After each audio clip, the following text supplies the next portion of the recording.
Ang buhay ay parang ilog sa gitna ng bagyo, tahimik sa ibabaw, pero sa ilalim, may mga lihim na kumakain sa kaluluwa. Di ko makakalimutan ang gabi na yon. Gabi ng unos, gabi ng pagbabalik, at gabi ng pagkakatuklas sa kasinungalingang muntik ng kumitil sa akin. Pangalan ko si Jun Tubong Tondo. Palaboy noon, kargador ngayon, basta may trabaho, kinakaya. Simula pagkabata, sanay na ako sa kawalan. Iniwan ng ina sa murang edad, at walang ama na umako ng responsibilidad. Ang kalsada ang naging paaralan ko, ang gutom ang nagturo kung paano mabuhay. Hanggang isang araw, halos 18 ako noon, nang mamatay sa aksidente ang nanay ng kumpare kong si Rol. Siya lang ang natitirang taong maituturing kong pamilya. Sa burol, doon kami muling nagkita. Mahaba ang buhok niya, moreno, malaki ang katawan, parang tipikal na lalaking probinsyano. Pero ang mga mata niya may lungkot na di ko mawari. Pre, kung gusto mong kumawala dyan sa Maynila, tara na sa amin. May maliit akong bahay sa bundok. Malamig, tahimik, at walang naniningil ng renta, alok niya, habang sabay kaming nagbabantay sa kabaong ng kanyang ina. Wala na akong dahilan para tumanggi.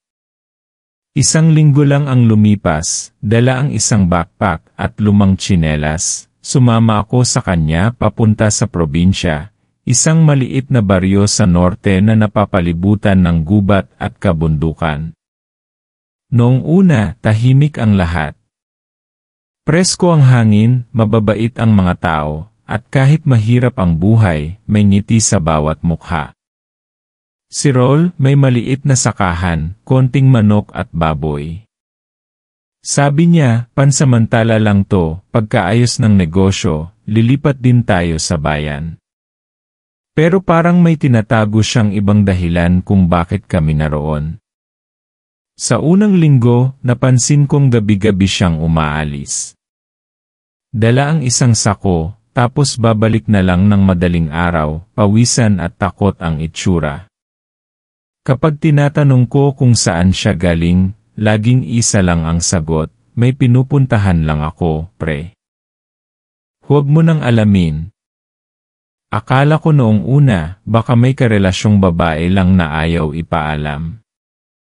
Hanggang sa isang gabi, habang nagluluto ako ng sardinas sa kusina, napansin kong may dugo ang kamay si Rol pagka-uwi. Sabi niya, nasugatan lang sa kawayan. Pero hindi ako tanga. Iba ang itsura ng sugat, parang kalmot, malalim, parang hinugot mula sa bangungot. Kahit may kutob na ako, pinili kong manahimik. Ayoko namang mawala ng tirahan. Pero simula noong gabing yon, nagsimula ng mag-iba ang paligid. Sa gabi, may maririnig kang iyak ng babae mula sa gubat. Paulit-ulit. Malungkot. Parang inulila. Minsan, may matandang lalaking dumaan sa tapat ng bahay. Binulungan ako habang nagwawalis sa labas. Bata ka pa, hindi mo pa alam ang totoong dahilan kung bakit nakatira ka ngayon sa bahay ng kumpare mong iyan. Mag-ingat ka, Hijo. Baka mahuli ang lahat. Kinabukasan, tinawanan lang ni Rol ang babala. Tigulang na yon. Umiinom ng gin, kung ano-ano na lang ang pinagsasabi, sabay tawa. Pero hindi ko makalimutan ang pagkabigla niya noong kinuwento ko ang eksaktong sinabi ng matanda. Parang nayanig siya. Parang alam niyang totoo. Isang hapon, habang nagkukulitan kami ni Rol sa likod ng bahay, may nahulog mula sa bulsa ng jacket niya, isang maliit na itim na sinulid, may mga buhok at tila tuyong dugo. Kinuha niya agad pero nakita ko. Tinabig niya ang tanong ko at sinabing pamahiin lang daw iyon sa kanilang pamilya. Pero gabi-gabi, lalo akong binabagabag ng mga panaginip, isang babae na may mapuputing mata, duguan ang tiyan, umiiyak habang sumisigaw, "Nasaan ang anak ko? Ibalik mo siya." Nagsimula akong magtanong sa mga kapitbahay, pero tila lahat ay takot magsalita. "Wala ka nang dapat alamin. Basta wag kang lalabas ng bahay kapag hating gabi," sabi ng isang ale habang sinasara ang bintana. Isang gabi, habang umuulan, nagising ako sa iyak ng sanggol. Malinaw, malapit. Pero nang buksan ko ang pinto, wala ni Anino. Tanging putik lang sa harap ng bahay, yapak na tila galing sa isang babae, ngunit may 4 na daliri lang ang paa. Kinabukasan, hindi ko na kaya. Kinausap ko si Rol ng harapan. "Pre, anong totoo? Bakit parang may mali? Sino yung babae sa panaginip ko? Bakit may sanggol na umiiyak sa gabi?" Tahimik lang siya. Hindi umiimik. Hanggang sa tumulo ang luha sa mata niya, at sa kanya ibinulong, "Pre, may anak ako sa isang nilalang na hindi natin dapat minahal. Isa siyang aswang. At ngayong nanganak siya, binabalikan niya ako at ikaw na rin." Napaatras ako. Nanlalamig. "Ako? Bakit ako?" Dahan-dahan siyang tumingin sa akin. "Dahil hindi ikaw ang tunay kong kumpare, sa sandaling iyon, lahat ng akala kong totoo ay parang nawala." Sino ba talaga si Rol? Anong klaseng kasunduan ang pinasok niya? At bakit ako ang napiling kapalit? At kung akala mong dito na natatapos ang kwento, mali ka. Dahil sa susunod na gabi, nakita ko mismo ang nilalang sa bintana ng aking kwarto, babae, duguan, walang mata, hawak ang sanggol na umiiyak. At alam kong may kulang sa kwentong sinabi ni Rol. May mas malalim pa siyang tinatago at bahagi na ako nito. Pagkatapos ng gabing iyon, hindi na ako nakatulog ng maayos. Kahit ipikit ko ang mga mata ko, nananatili sa isip ko ang anyo ng babae sa bintana, duguan ang mukha, walang mata, hawak ang umiiyak na sanggol. At ang boses ni Rol, paulit-ulit sa tenga ko, "Dahil hindi ikaw ang tunay kong kumpare." Mula noon, nagsimula na akong magduda sa lahat. Sa bahay na tinitirhan ko, sa pagkain niluluto sa mesa, pati na rin sa sarili kong alaala. Kung hindi ko kumpare si Rol, sino siya? At sino ako? Sa mga sumunod na araw, lalong lumalim ang bangin sa pagitan namin. Tahimik lang si Rol, laging nakatulala, laging nagmamasid sa paligid na parang may hinihintay. Hindi na siya lumalabas sa gabi, pero naroon pa rin ang iyak ng sanggol mula sa gubat, mas malinaw, mas malapit. Tila ba unti-unting lumalapit sa amin ang nilalang na yon. Minsan, habang nagpapahinga ako sa lilim ng punong mangga sa likod ng bahay, nilapitan ako ni Aling Lita, matandang kapitbahay na bihira lang magsalita. Payat na parang tuyo, at halos puti na ang lahat ng buhok. "John," mahina niyang sabi, "nakikita ko ang anino sa likod mo. Huwag mong hayaang lamunin ka ng kasalanan ng iba. Hindi mo kasalanan ang dugo na kumapit sa lupain ito." Napatigil ako. "Ano pong ibig niyong sabihin?" Tumango siya, saka inilabas mula sa supot ang isang bagay na nabalot sa pulang tela. "Ito ang mutya ng alitaptap. Galing pa yan sa mga ninuno ko, at ngayon, ibinibigay ko sa'yo. Hindi ko alam kung bakit, pero ang liwanag nito tumugon sa pangalan mo. Sa pagkatao mo." Pagbukas ko ng tela, isang maliit na batong kristal ang nasa loob, kulay ginto, tila buhay, parang may liwanag na galing sa loob. Napakainit sa palad, pero hindi masakit. Nakaramdam ako ng kakaibang panginginig, parang bumuka ang isang pinto sa loob ng dibdib ko. Sinasabi mong may kinalaman ako sa lahat ng to. Tumango si Aling Lita. Hindi lang ikaw, June, ang buong lahi mo. At doon ko nalaman ang kasaysayang hindi kailanman ikinuwento sa akin ng nanay ko. Ayon kay Aling Lita, ang pamilya ko raw ay kabilang sa isang sinaunang lahi ng Bantay Dilim, mga mortal na may dugo ng diwata, tagapangalaga ng balanse sa pagitan ng liwanag at dilim.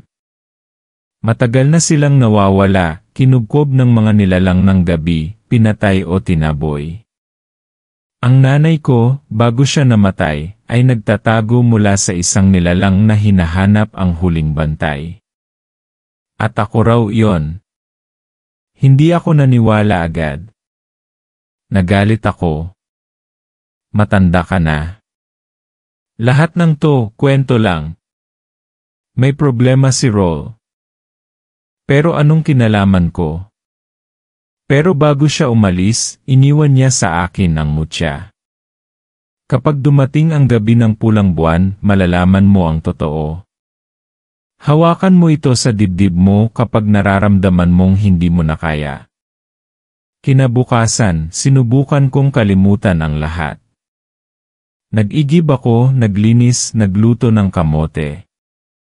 Tila normal ang lahat. Pero ramdam kong hindi na ako ang dati. Lahat ng kilos ni Roll mas naging kakaiba.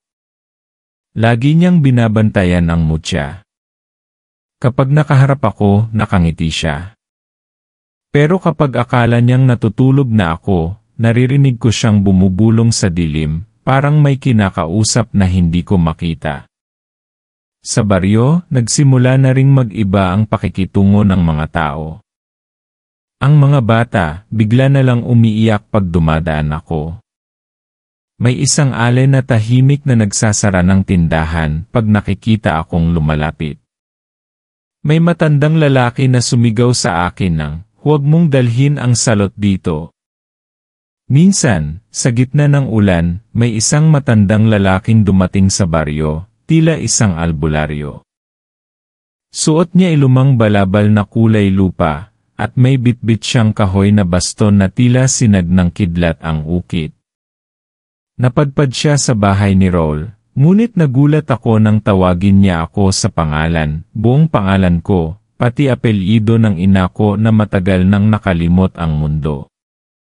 John Celestino, ikaw ang anak ng apat na hangin. Dinala niya ako sa ilalim ng malaking punong akasya sa may sapa. Doon, inilabas niya ang isang lumang mapa na may mga ukit at simbolo ng diwata. Ang mutyang ibinigay sa iyo ay hindi ordinaryo. Isa yang susi. Sa tuwing nagiging malapit ang mundo ng tao sa mundo ng mga nilalang, ang tagapagmana ng mutya ang siyang pipiliin ng liwanag para bantayan ang daanan.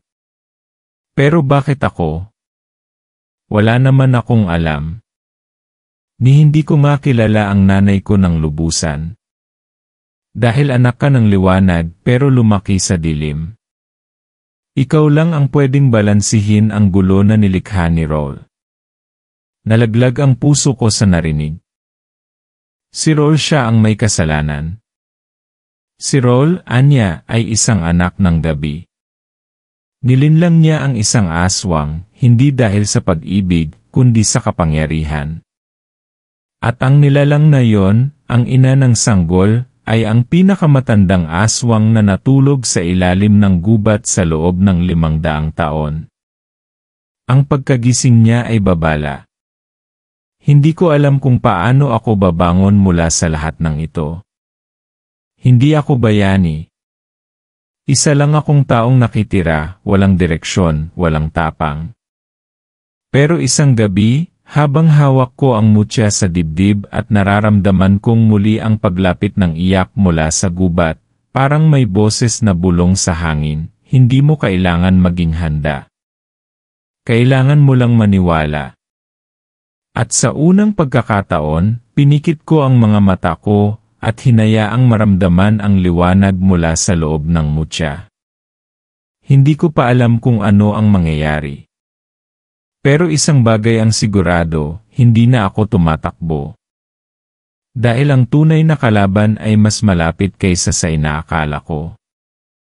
Sa bawat araw na lumilipas, pakiramdam ko'y palalim ng palalim ang butas kung saan ako unti-unting nilulubog. Hindi lang ito tungkol sa mutya. Hindi lang ito tungkol sa aswang o sa misteryo ng gubat. Ito ay tungkol sa akin. Sa mga tanong na matagal ko nang tinatago. Bakit ako iniwan ng nanay ko? Bakit walang ni isa sa buhay ko ang nagsabi kung sino talaga ako? At ngayon, sa gitna ng kagubatang ito, kailangan ko raw iligtas ang mundong hindi man lang kumilala sa akin bilang bahagi nito. Minsan, habang mag-isa ako sa kwarto, nakatingin sa mutyang nakatali sa isang sinulid sa leg ko, naiiyak na lang ako sa sobrang bigat ng pakiramdam. Hindi dahil sa takot, kundi sa pagkakahiwalay. Parang ang daming taon na ang lumipas na wala akong ibang pinanghawakan, kundi ang galit, ang sakit ng pagkakalimutan, ng laging pagtaboy. At ngayong biglang sinasabing may papel ako sa kwentong ito, parang hindi patas. Hindi madaling bitawan ang galit na naging bahay ko. John, sigaw ni Roll isang gabi habang nagyelo ang hangin sa labas.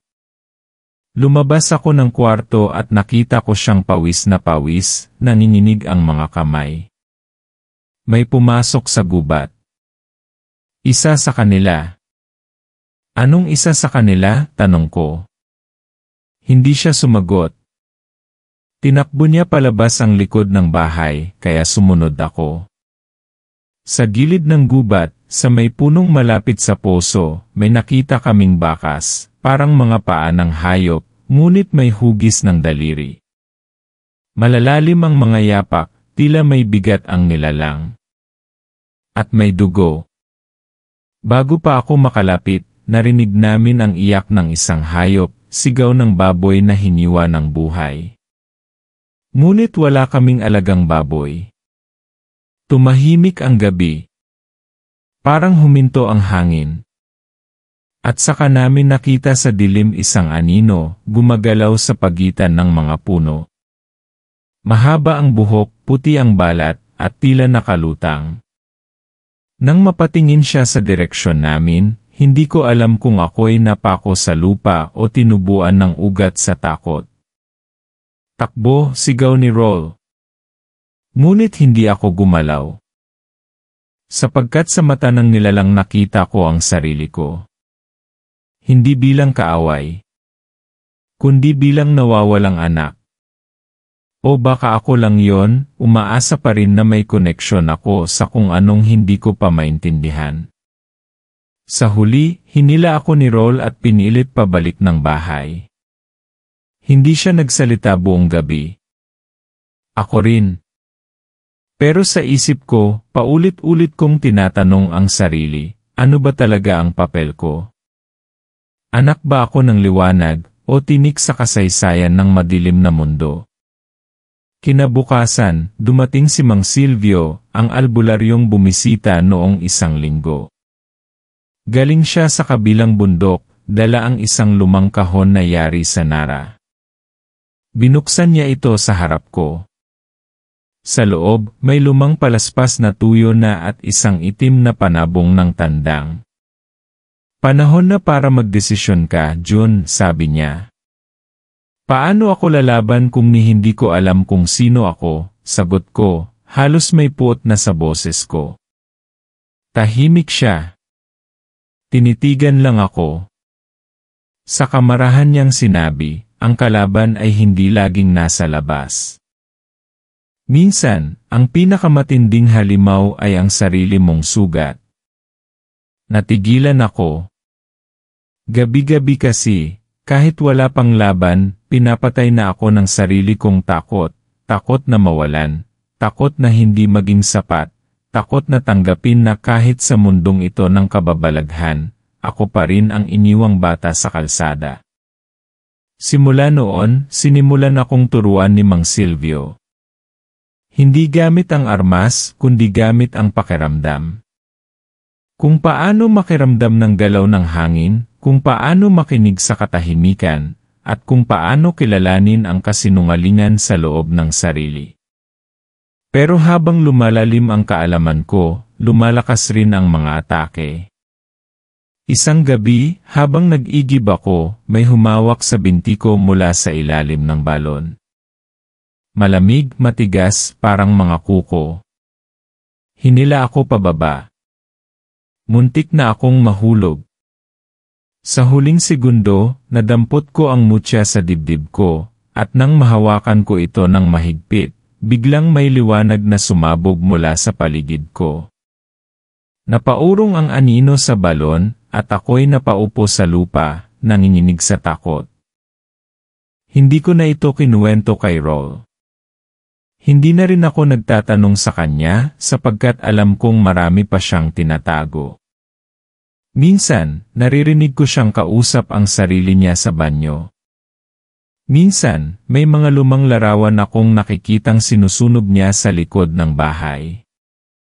Isang beses, nahuli ko siyang nakatitig sa mutya habang natutulog ako. May hawak siyang kutsilyo. Nang magkunwaring gumalaw ako, mabilis siyang umalis. At doon ko napagtanto, hindi lang mga nilalang ng dilim ang kalaban ko, kundi pati ang taong pinagkatiwalaan ko, ang taong unang tumanggap sa akin, ay posibleng kasangkot sa bangungot na dumarating sa akin gabi-gabi. Naguguluhan ako. Pero habang naglalakad ako pauwi galing sa bundok kinabukasan, may isang batang babae na biglang humawak sa kamay ko. Hindi ko siya kilala. Maputla siya, basa ang buhok, at malamig ang palad. Inisyan niya ako. Tandaan mo, Kuya Jun, hindi ikaw ang nilikha para sa dilim. Pero kaya mong yumuko kung kailangan para lumaban. Saka siya biglang nawala. Tumingin ako sa paligid pero wala ni Anino. Pagbalik ko sa bahay, nakita ko si Roll. Nakaupo, tahimik, at may hawak na sulat. Jun, sabi niya, may kailangan tayong pag-usapan. Hindi ko alam kung anong sasabihin niya. Pero alam ko na wala ng atrasan. Ang dilim ay hindi na lang nasa gubat. Nasa loob na ito ng bahay. Nasa dugo. Nasa nakaraan. At nasa pagitan naming dalawa. Simula ng araw na yon, para akong nabubuhay sa pagitan ng dalawang mundo, ang mundong pinilit kong paniwalaang normal, at ang mundong pinipilit ng kumawala mula sa anino. Palapit na palapit ang gabi ng pulang buwan, at habang lumalapit ito, mas tumitindi ang mga palatandaan ng panganib. Una, biglang namatay ang lahat ng manok sa baryo. Isa-isa silang natagpo ang walang dugo pero walang sugat. Parang sinipsip ang buhay nila. May nagsabing gawa lang daw ng mabangis na hayop. Pero hindi hayop ang nararamdaman ko sa paligid, hindi gutom ng isang mabangis na nilalang, kundi galit matagal, mainit, malalim na galit. Pangalawa, ang mga ilog na dating malinis, bigla na lang nangitim. Lumulutang ang patay na isda. May amoy ang hangin na parabang nasusunog na buhok, kahit walang apoy sa paligid. Tuwing lumalabas ako sa gabi, pakiramdam ko'y may mga matang sumusunod sa bawat hakbang ko. Hindi lang isa, kundi marami. At sa bawat paglapit ng panganib, lalong bumibigat ang puso ko. Hindi ako bayani. Hindi ako handa. At sa kabila ng kaunting lakas na natutunan ko mula kay Mang Silvio, ang pinakamahirap labanan ay hindi ang dilim sa labas kundi ang takot na dala-dala ko sa loob. Isang gabi, habang nakaupo ako sa tabi ng bintana, lumapit si Roll. Tahimik. Wala siyang dalang kutsilyo, pero dala niya ang mukha ng isang taong pagod, hindi lang sa laban, kundi sa sarili. John, sabi niya, halos bulong, patawad. Hindi ako kumibo. Totoo lahat ng hinala mo. Ako nga ang dahilan kung bakit bumalik ang nilalang ngayon. Pero hindi ko sinadyang saktan siya. Tumigil siya. Hawak niya ang lumang pendant na minsan ay nakita kong sinusunog niya, larawan ng isang babae, maganda, may matang parang gabi. Minahal ko siya. Akala ko kaya ko siyang baguhin. Aswang ang babae. Isang nilalang na tinalikuran ang kagubatan para sa isang tao. At nang pinili niyang magsimulang muli, tinakwil siya ng sarili niyang lahi. Pero hindi siya itinakwil ni Roll. Hanggang sa isang araw, bigla siyang nawala at nang bumalik, dala-dala niya ang sanggol. Isang nilalang na kalahating tao, kalahating madilim na nilikha. At sa takot, sa kahihiyan, sa galit sa sarili, iniwan ni Roll ang bata. Isinumpa siya ng babae, saka nawala sa gubat. Ilang taon ang lumipas, pero ang sumpa, hindi kailanman nawala.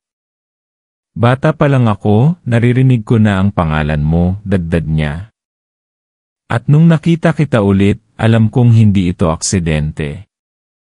Napahawak ako sa mutya sa lig ko. Umiinit na naman ito. Parang sinasagot ang lahat ng tanong ko, na ang kapalaran ko ay matagal nang isinulat, kahit pinili ko mang maging bulag. Kahit sa galit ko kay Roll, kahit sa sakit ng katotohanan, alam kong pareho kaming sugatan. Pareho kaming biktima ng takot. At ngayong darating na ang gabi ng paghuhukom, wala na kaming ibang pagpipilian, kundi ang harapin ito, magkasama man o magkahiwalay. Kinabukasan, sinimulan na naming ihanda ang sarili. Tinuruan ako ni Mang Silvio kung paano gamitin ang mutya, hindi lang para sa liwanag, kundi para sa pakiramdam, para sa pagdinig ng mga anino sa paligid. Pinutol niya ang isang sanga ng puno ng kalumpang at ginamit itong pamalo. Ipinahid niya ang dugo ng tandang sa gilid ng palad ko. Hindi ka lalaban bilang bayani, sabi niya. Lalaban ka bilang sugatang tao. At minsan, mas malakas iyon kaysa sa alamat. Habang lumalalim ang gabi, lalong dumadami ang mga palatandaan. Isang hapon, bumukas ang langit na parang sinaksak. Ang mga ibon nagsilayas. Lahat ng aso sa baryo tumahol, humiyaw, saka biglang natahimik. Paggabi, nararamdaman ko ang pagyanig ng lupa. Parang may bumabang nilalang mula sa kailaliman. Sa tuwing lalapit ako sa gubat, nabubuhay ang mga puno, pumipikit ang mga dahon, at ang hangin ay tila bulong ng mga nawawalang kaluluwa. Isang gabi, bigla na lang dumugo ang ilong ko. Walang dahilan. At sa salamin, nakita ko ang mga ugat ko sa mata, itim, gumagapang, parang may sinusundan patungo sa loob. Hindi ko na alam kung oras na lang ang hinihintay, o kung ako mismo ay unti-unti nang kinukuha ng dilim. Hindi kami natutulog ng maayos. Si Roll, binabantayan ako tuwing gabi. Minsan, nauutal siya sa panaginip, tinatawag ang pangalan ng aswang. Minsan, bigla na lang siyang umiiyak. At kahit galit pa rin ako, hindi ko na siya kinaya sumbatan. Pareho kaming lumang laruan, basag na, pero kailangan pa ring gumana. Isang araw bago ang pulang buwan, bumalik si Aling Lita. Dala niya ang isang lumang kasuotan na gawa sa sinamay at balat ng ahas. Ito ang kasuotang isinusuot ng mga bantay dilim, sabi niya. Hindi ito para protektahan ka. Ito'y paalala na ang katawan mo ay may kakayahan, pero ang puso mo ang magpapasya kung sino kang tunay. Nang isinuot ko yon, parang may init na bumalot sa buong katawan ko. Hindi lakas kundi bigat. Parang isinusuot ko ang kasaysayan ng lahi ko. Parang binubuhat ko ang lihim ng mundong hindi ko kailanman pinili. At sa gabing iyon, habang lahat ay natutulog, lumabas ako sa likod ng bahay. Nandoon na siya. Ang anino. Hindi ko alam kung siya ba yon, ang babaeng aswang, o ang kanyang kaluluwa. Nakatayo siya sa ilalim ng buwan, duguan ng mata, hawak ang sanggol. Pero hindi siya lumapit. Tumitig lang siya. At sa isang kisap mata, nagliwanag ang mutya ko at narinig ko ang boses niya, hindi sa tainga ko kundi sa isip ko. Handa ka na ba? Ngunit bago pa ako sumagot, biglang naputol ang liwanag. At sa dilim na sumunod, ang huling nakita ko ay ang mga puno, yumuko parang may dumarating. Isang bagay na mas matanda pa sa lahat ng kwento. At mas gutom pa sa kahit anong nilalang. Ang gabi ng pulang buwan ay dumating na parang isang huling hininga ng katahimikan. Sa loob ng baryo walang kaluskos. Lahat ng ilaw ay pinatay, lahat ng pinto'y isinara. Parang buong paligid ay humihinga ng mababaw, takot na takot sa kung anong darating. Ako, si Rol, at si Mang Silvio ay nakaupo sa gitna ng bakuran, nakapwesto sa paligid ng isang bilog na may asin, uling, at tinik ng isda. Sa gitna nito, nakasabit ang mutya ko, umiikot-ikot sa hangin na hindi ko naman nararamdaman. Mula sa dilim ng gubat, may tila musika, hindi maganda, hindi masaya, kundi matinis, paulit-ulit, parang sigaw ng sanggol na iniwan. Wala nang atrasan, bulong ni Mang Silvio. Kapag nagsimula na hindi na ito basta laban ng aswang at tao. Laban ito ng kung anong nakalimutan na ng kasaysayan. Humigpit ang hawak ko sa pamalo ng kalumpang. Pero bago pa man kami makalapit sa kagubatan, may nangyari. Isang matinis na huni mula sa itaas, kasabay ng pagbagsak ng isang katawan mula sa bubong ng bahay. Si Aling Lita. Basag ang leeg, nakadilat ang mga mata, parang may nakita siyang hindi niya maintindihan bago siya namatay. Agad na tumayo si Rol at tinakpan ang bangkay. Hindi siya dapat kasama rito, sabi niya, nanginginig ang boses. At doon ko siya napansin. Ang pulso niya kulay itim. Parang may usok na gumagapang mula sa balat niya. Rol, tinig ko, mahina pero puno ng kaba. Ano to? Tumalikod siya. Hindi sumagot. Pero nang tumingin siya muli sa akin, iba na ang kanyang mga mata. Iba na ang kulay. Hindi lang ikaw ang pinili ng gabi, June, Anya. May isa pang anak. At siya ay ako. Parang may sumabog sa loob ng dibdib ko. Hindi ko alam kung galit, takot, o pagkadurog. Ang tanging alam ko, si Rol, ang kumpare, ang nagligtas sa akin, ang nagtago sa akin, ay hindi lamang may lihim kundi bahagi ng dilim. Hindi ko sinasadya, June, sagot niya agad, kitang-kita ang pakiusap sa kanyang mukha. Hindi ko alam na ganito kalala ang sumpa. Matagal na itong nasa akin. Akala ko makakaya ko itong itago. Pero ngayong malapit na ang pagbabalik ng ina ng dilim, hindi na niya ako pinapalaya. Ina ng dilim, tanong ko, halos pabulong. Ang pinuno nila. Ang pinagmulan ng lahi.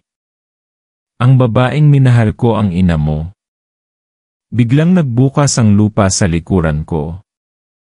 May apoy. At mula roon, may lumabas na mga anino, mahahaba ang katawan, walang mata, may pakpak ng paniki at kuko ng uwak. Hindi sila lumalapit, pero nakapalibot na sila sa amin. At sa gitna ng lahat ng ito, nandoon si Rol. Umiiyak. Patawarin mo ako, June, akala ko mababago ko ang lahat. Akala ko, sapat ang pagmamahal para iligtas ang isang sumpa. Pero mali ako. At ngayon ikaw na lang ang natitirang pag-asa. Tumayo si Mang Silvio.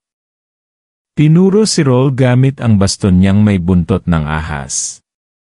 Hindi na siya tao. Hindi na siya kumpirmo. Isa na siyang alay. Ginamit siya ng ina mo para makalapit sa'yo.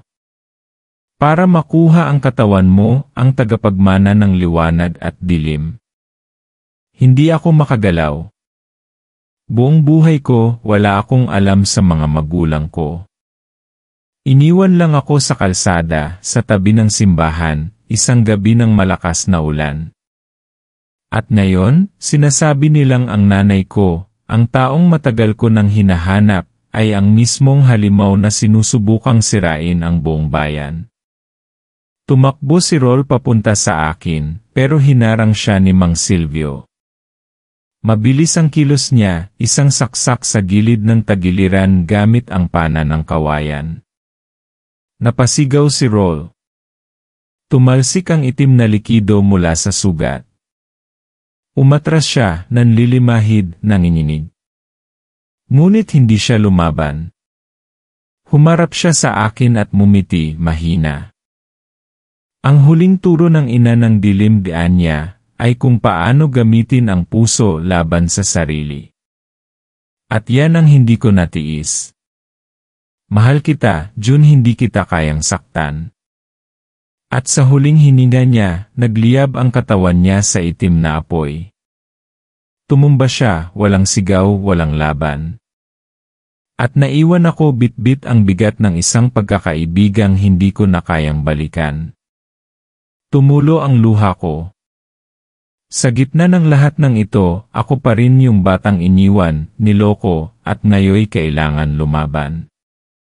Nang lumapit ako sa mutya, iba na ang pakiramdam. Hindi na ito liwanag lang. May halo na itong init na hindi ko maipaliwanag. At nang hawakan ko ito, parang may dumaloy na alaala sa buong katawan ko, hindi lang alaala ko, kundi alaala ng ina ng dilim. Isang sanggol na iniwan sa gitna ng ilog. Isang nilalang na nagpakatao. Isang halimaw na umiibig. At isang lahi na takot sa pagbabago. Ako ang anak ng kwentong itinago.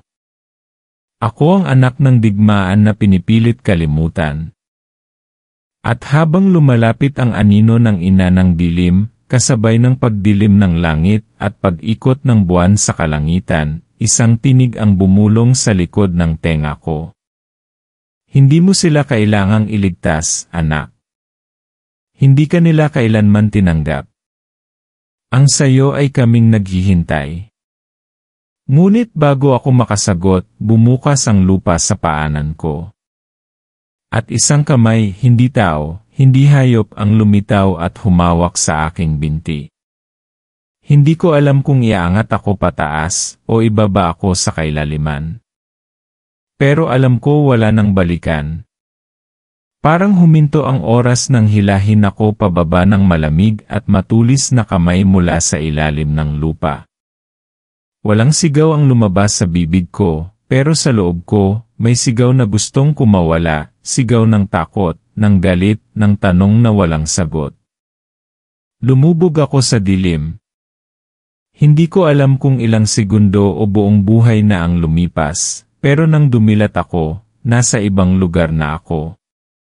Isang mundo sa ilalim ng mundo. Mabigat ang hangin, parang puro usok ng kandila at abo. Wala ring tunog, kahit sariling hininga ko, parang nilulunod ng katahimikan. Sa harap ko, may hagdanang bato na patungo sa isang dambanang gawa sa mga ugat, buto, at itim na kristal. At nandoon siya. Ang ina ng dilim. Hindi siya mukhang halimaw, gaya ng inakala ko. Maganda siya, hindi sa paraan ng karaniwang kagandahan, kundi sa paraan na parang hindi siya dapat tingnan. Maputi ang balat niyang parang ulap bago ang ulan.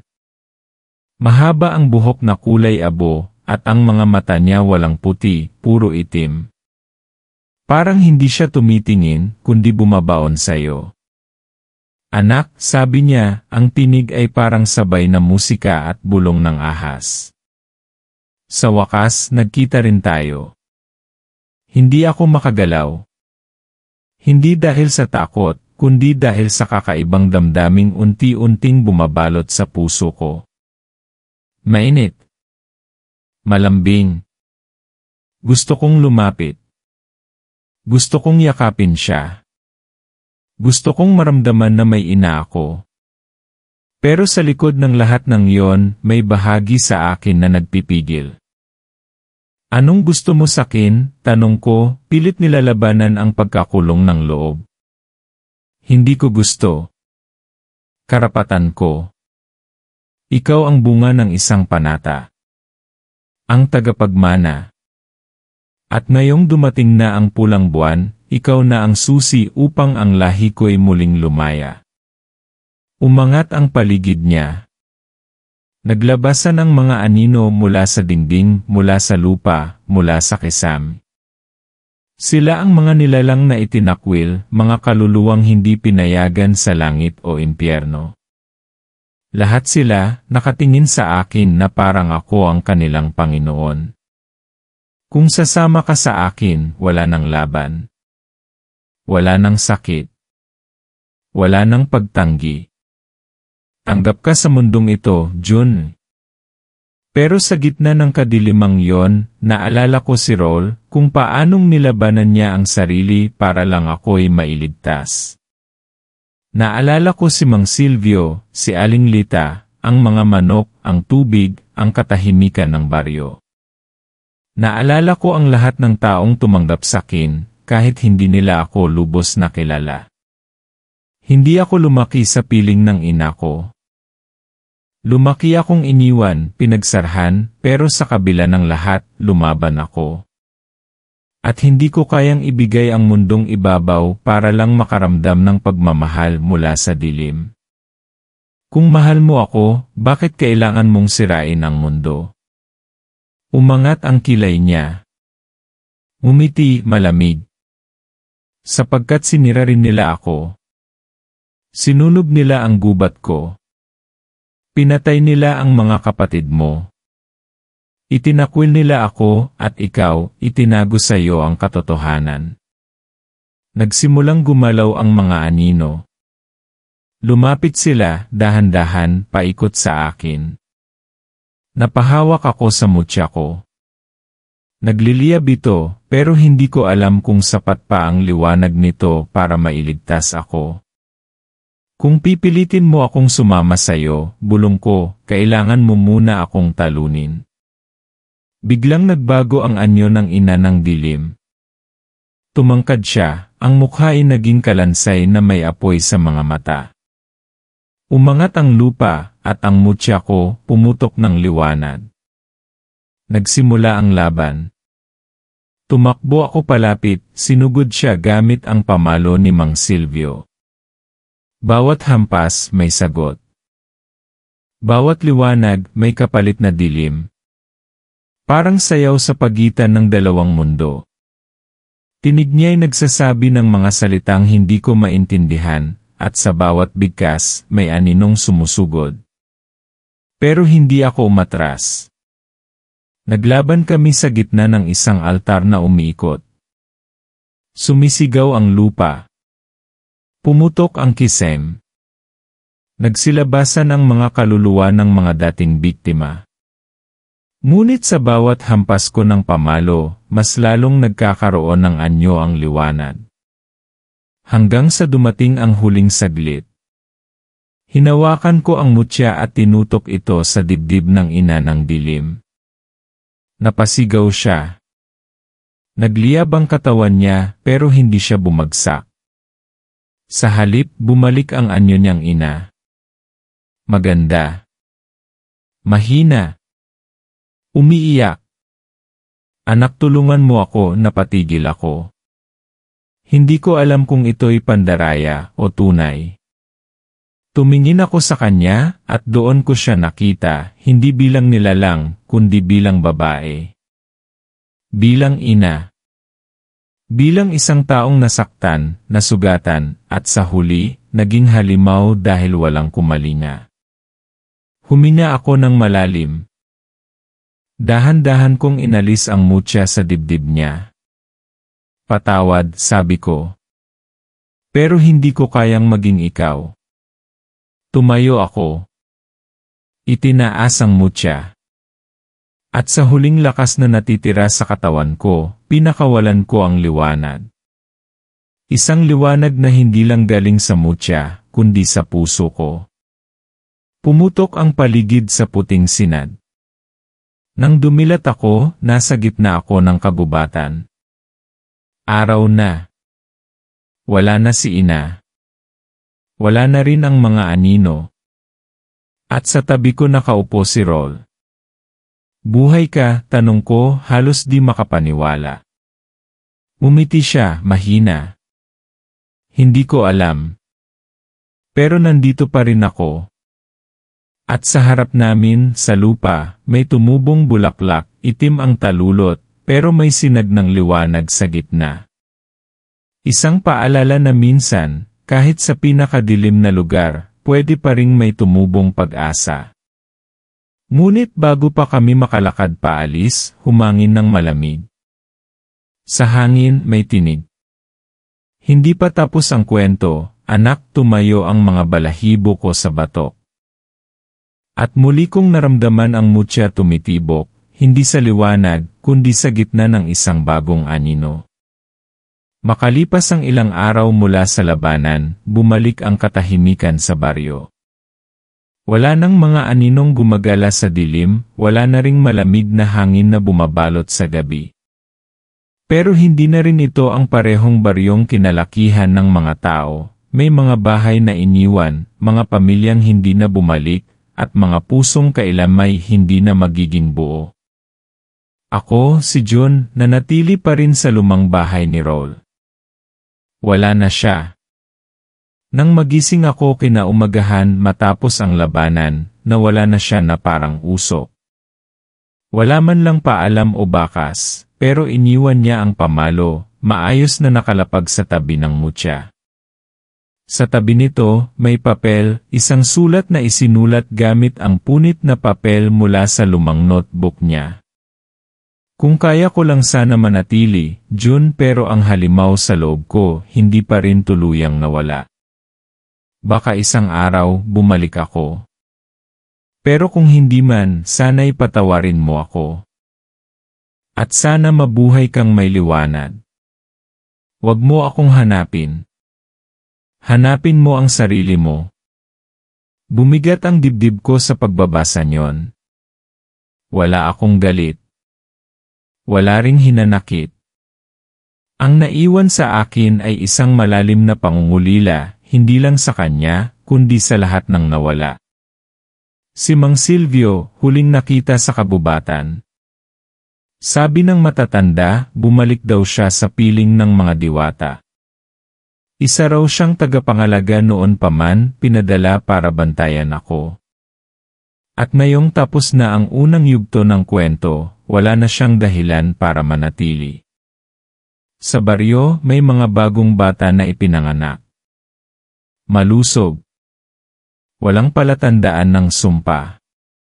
At ang mutya isinilid ko sa loob ng isang kahoy na kahon, inilibing sa pinakailalim ng punong kalumpang sa likod ng bahay.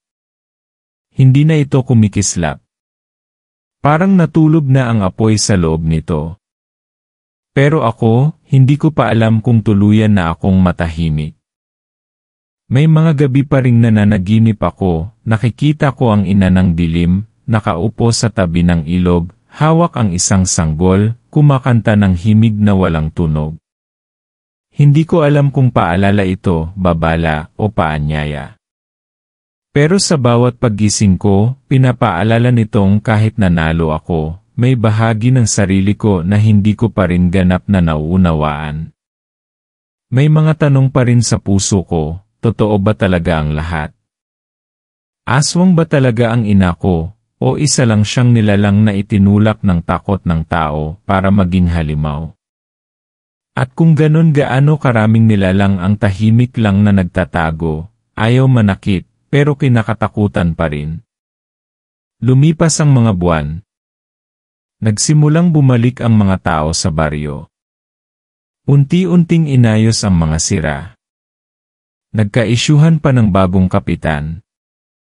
May mga batang nagtatawanan na ulit sa kalye, mga tsismosa sa tindahan, at amoy ng bagong lutong kanin sa mga umaga. Muli kong naramdaman ang buhay pero may kulang. Isang gabi, habang nasa bubong ako, pinagmamasdan ang buwan, bigla kong naramdaman ang presensya niya. Hindi ko siya nakita. Pero naramdaman ko ang hangin, ang bigat sa dibdib, ang malamig na haplos sa batok. At may tinig sa isip ko, pamilyar, mahinahon, parang ngiti na may luha. Bantayan mo sila, anak. Huwag mong kalimutang kahit may dilim sa loob mo, ikaw pa rin ang pipili kung saan ka lalakad. Napangiti ako.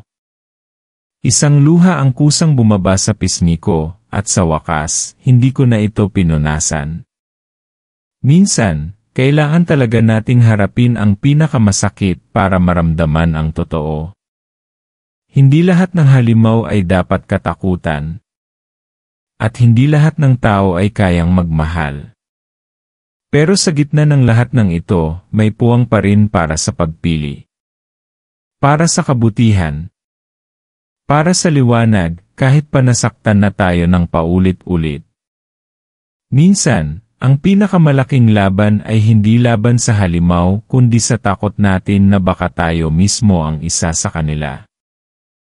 Ngunit sa bawat gabi na lumilipas, sa bawat araw na muling umaaraw, napapatunayan kong hindi. Dahil pinili kong lumaban. At sa bawat pagpiling iyon, muling nabubuo ang sarili ko. Kaya kung sakaling maramdaman mong nilalamon ka ng dilim, alalahanin mong kaya mong piliin ang liwanag. Hindi mo kailangang maging perpekto. Hindi mo kailangang maintindihan ang lahat. Kailangan mo lang tumayo. At lumakad pabalik sa sarili mo. Kahit pa dadaan ka sa impyerno ng alaala. Kahit pa walang kasiguraduhan ang dulo. Dahil sa huli, ang tunay na lakas ay ang manatiling tao sa mundong gustong gawin kang halimaw.